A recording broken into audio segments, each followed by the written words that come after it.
Buenas tardes, bienvenidos a nuestra séptima lección de soteriología, que se refiere a la santificación. Esta es la primera parte. Entonces, nosotros hemos venido hablando sobre los conceptos de la ley, de la esclavitud y de la libertad, y cómo estos se reúnen en el proceso de la obra redentora de Cristo en la cruz. Hoy vamos a ver otro beneficio que nos da la obra redentora de Cristo en la cruz, y eso es la santificación. En Gálatas 5:25 dice, ya que el Espíritu nos da vida, debemos dejar lo que nos guíe.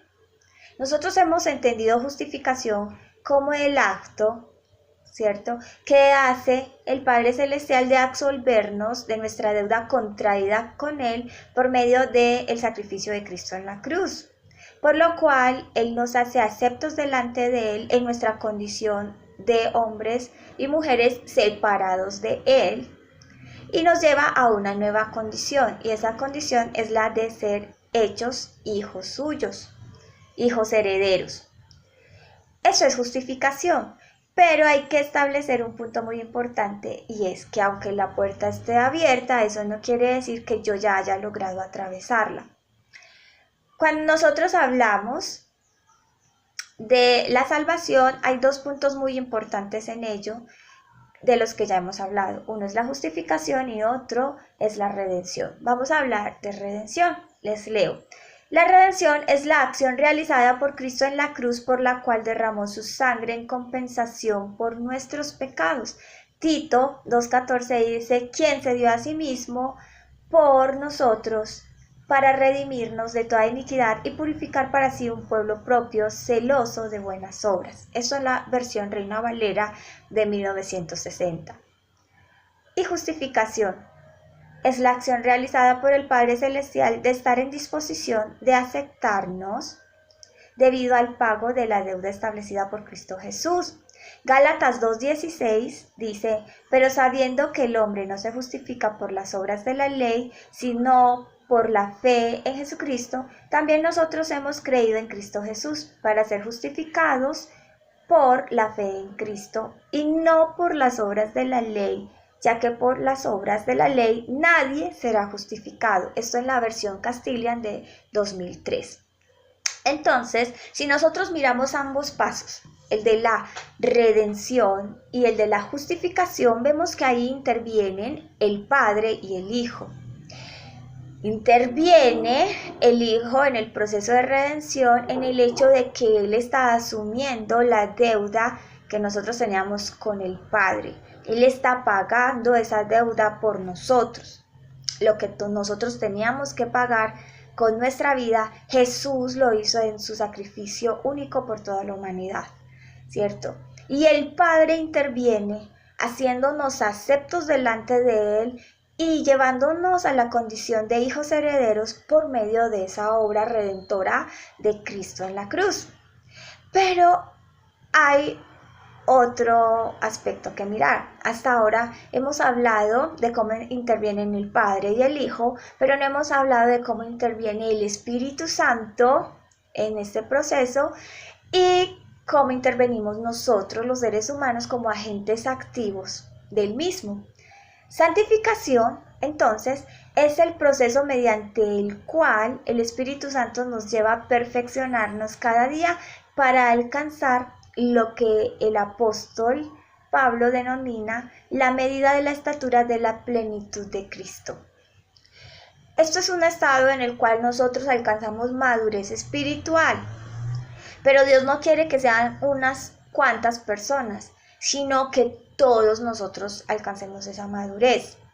Y en este acto interviene la persona del Espíritu Santo e intervenimos nosotros. Se llama santificación, ¿cierto? Entonces, la santificación es una oportunidad que se convierte en inherente a todo aquel que es justificado.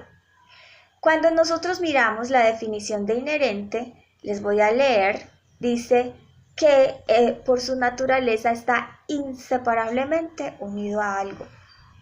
Entonces, la santificación es una oportunidad inherente en el proceso de justificación.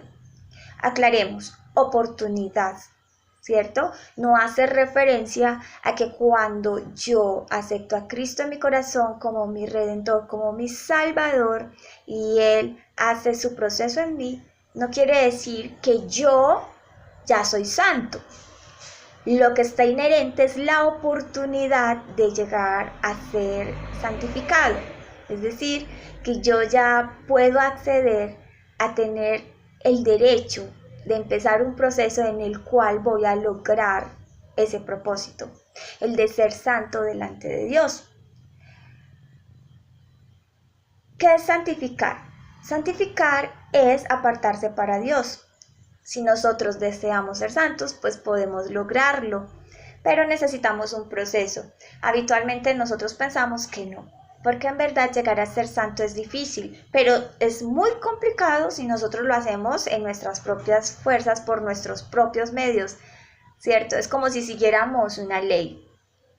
Pero si nosotros seguimos la ley del Espíritu Santo, la ley del Espíritu, nosotros vamos a lograrlo. A través del Espíritu Santo, nosotros lo podemos conseguir. Y este es un proceso que es integral. Vamos a leer 1 Tesalonicenses 5:23. Dice, y el mismo Dios de paz os santifique por completo, y todo vuestro ser, espíritu, alma y cuerpo sea guardado irreprensible para la venida de nuestro Señor Jesucristo. La santidad que evoca aquí Pablo se refiere a tres aspectos importantes: espíritu, alma y cuerpo. Si nosotros miramos estos conceptos en los términos griegos originales, se refiere a neuma, a psique y a soma. Neuma, psique y soma. Neuma, espíritu, psique se refiere a alma y soma a cuerpo. Y estos conceptos mirados desde el hebreo equivalen a ruah, levab y basar. Ruah, que se refiere al espíritu, levab, que se refiere a corazón, y basar, que se refiere a carne. Esto lo hemos visto en lecciones anteriores, ¿cierto? Entonces, la santificación es un proceso integral que involucra el espíritu, el alma y el cuerpo. Nosotros debemos tener muy en cuenta todo este proceso de nuestra vida, porque lo podemos llegar a alcanzar si estamos dispuestos a que el Señor haga su obra perfecta en nosotros. Conocemos la historia de José, de cómo fue vendido por sus hermanos. José, al ser vendido por sus hermanos, llegó a la casa de un alto oficial de Egipto, Potifar, quien poco a poco empezó a confiar en él y le cedió la administración de todos sus bienes. Y José era bendecido y el Señor le prosperaba. Pero un día la esposa de Potifar se enamoró de él y le quiso seducir. Mas José tuvo en cuenta que él debía ser fiel a Dios y por convicción decidió no caer en la tentación. Aunque si hubiera caído esto le hubiera representado muchos beneficios, él prefirió no hacerlo. Es así que la esposa de Potifar arma toda una treta para acusar a José y finalmente es llevado a la cárcel. Pero a pesar de que José fue llevado a la cárcel, él supo que había hecho lo correcto y se sentía satisfecho por ello. Entonces la santificación tiene tres implicaciones muy importantes. Una es que muero para el mundo, la otra es que muero a mí mismo y la tercera es que vivo para Dios, ¿cierto? Cuando nosotros miramos el pueblo de Israel, nos damos cuenta en la historia bíblica que Dios congrega a un pueblo para que sea diferente de las demás naciones, para que a través de este pueblo las demás naciones que no le conocían, le conocieran. En Ezequiel 37:28 dice: cuando mi santo templo esté para siempre en medio de ellos, las demás naciones reconocerán que yo he escogido a Israel por mi posesión sagrada. Por serlo, debe santificar a Dios en el culto.